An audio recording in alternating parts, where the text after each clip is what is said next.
Hello, good afternoon, everyone. My name is Mark Sands. I'm privileged to be the global head of Bailey's, Smirnoff, and Guinness.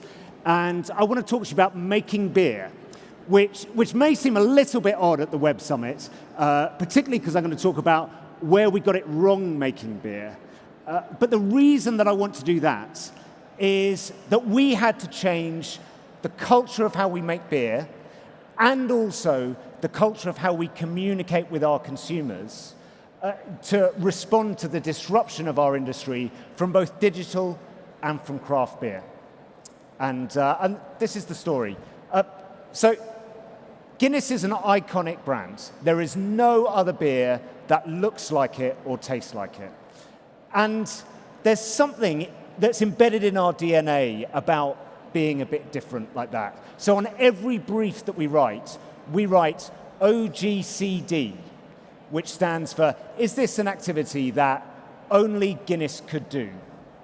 And that philosophy dates all the way back to this man, to Arthur Guinness, our founder, who, when the rest of the world was brewing ale, he decided he was going to do something different, and he was going to brew stout instead. And that philosophy created a sense of innovation, of reinvention, of doing things first. So, for example, when shipping to Africa and the Far East wasn't very reliable in the 1800s, Guinness built its own fleet of ships.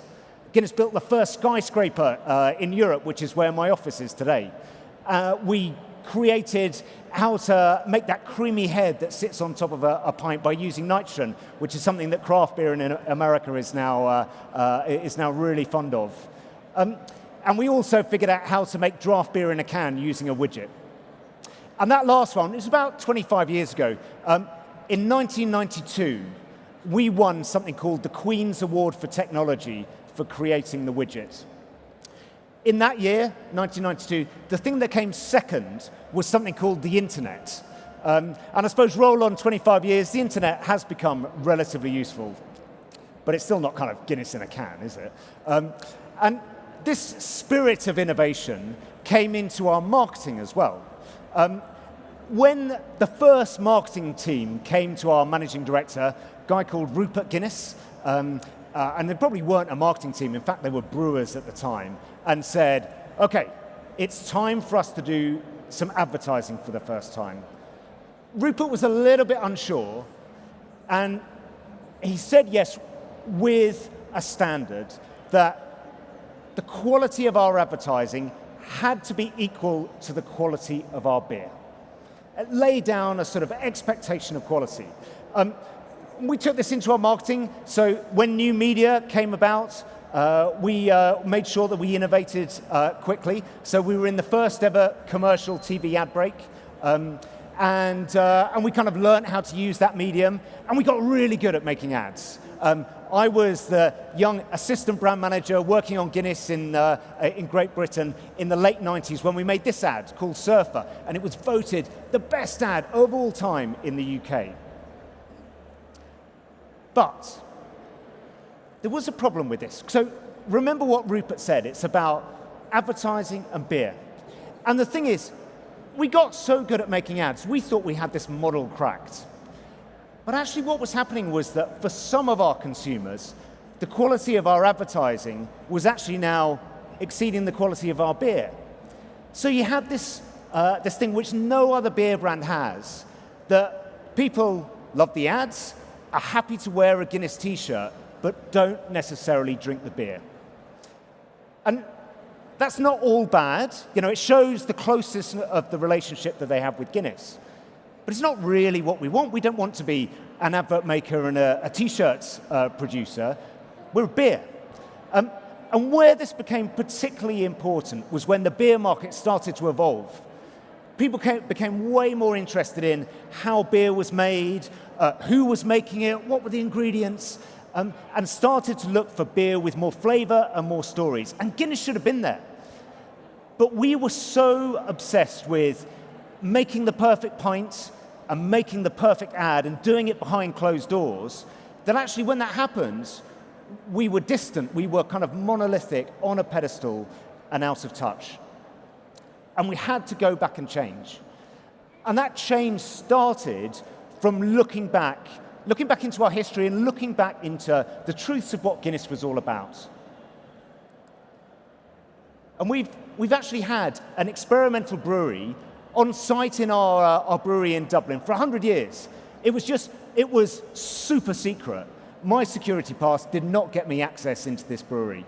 And we took a big, deep breath and added to this experimental brewery a bar. So we opened up the gates and invited anybody to come in and taste whatever beer had been made that week on the bar. And I invite all of you, come to the Open Gate Brewery in Dublin. Whenever you come to Dublin, come and visit, taste whatever beers have been made on the bar. So what we do is we ask people to write down what they like and chat to the bartenders, chat to the brewers who are there. And every Monday morning, we sit together and look at what people have liked, look at what's selling well, and the stuff that's selling well, we then take outside.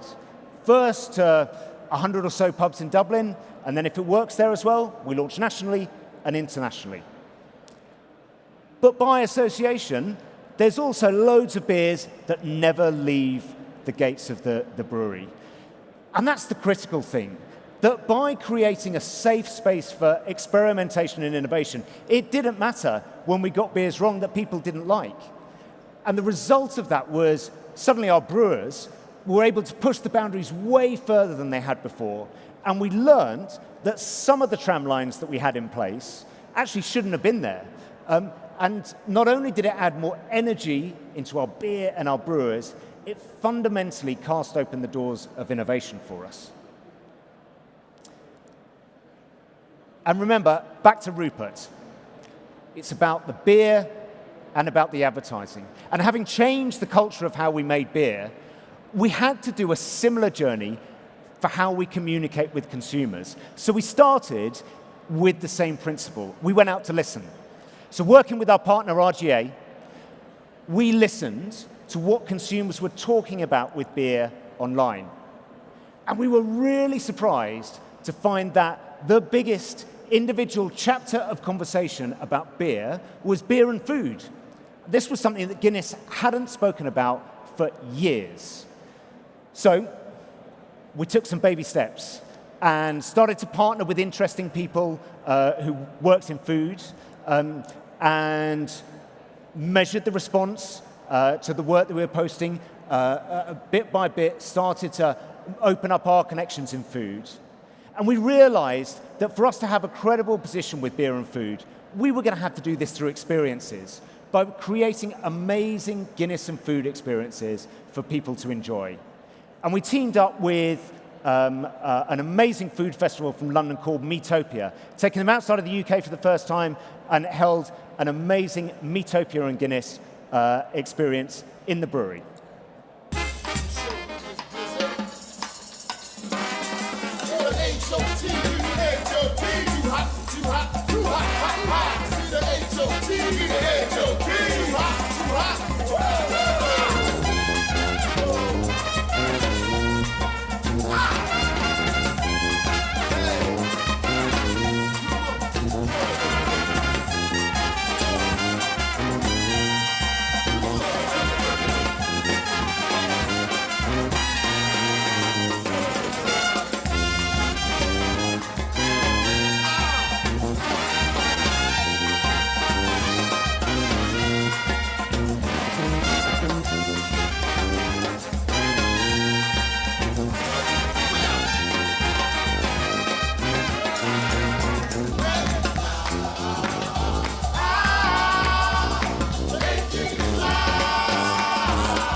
It was really a great weekend, and it was great for the 1,000 people who were there. But more importantly, it pointed to a new communications model for us, that by creating those kind of experiences, if they're good enough, that then the brewers who were there, the writers, the influencers, all wrote about it and made Guinness much more talked about than it had been before.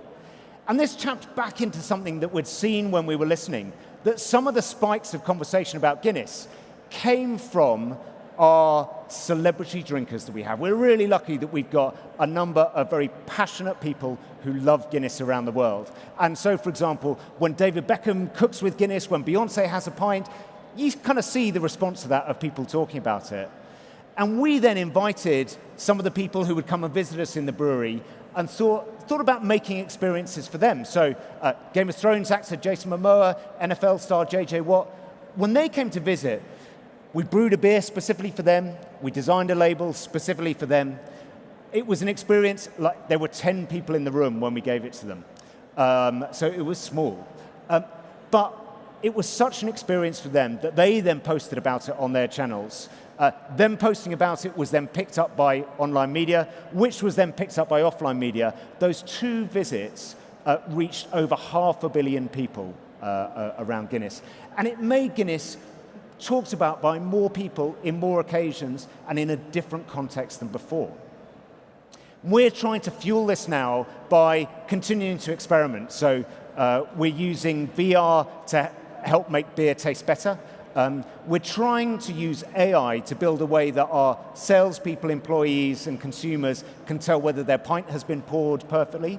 And we're teaming up with Thierry Henry to shape the future of mobile marketing across Africa, where Guinness is absolutely huge.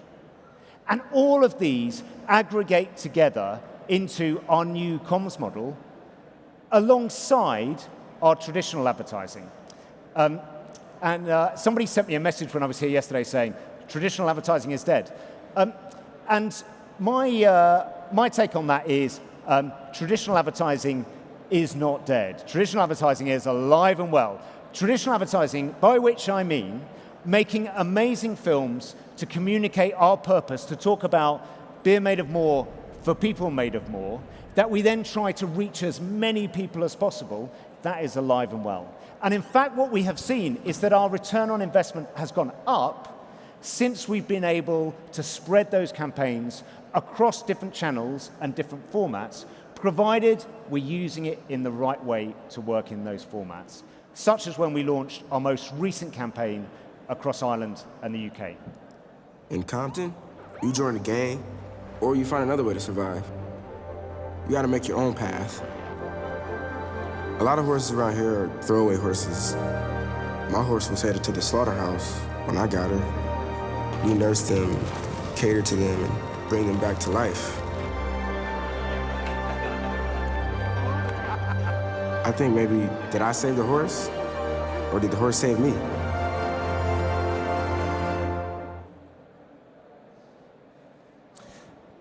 And so what? So what about traditional advertising? I can't say whether traditional advertising works better than mobile because I'm not the judge of that.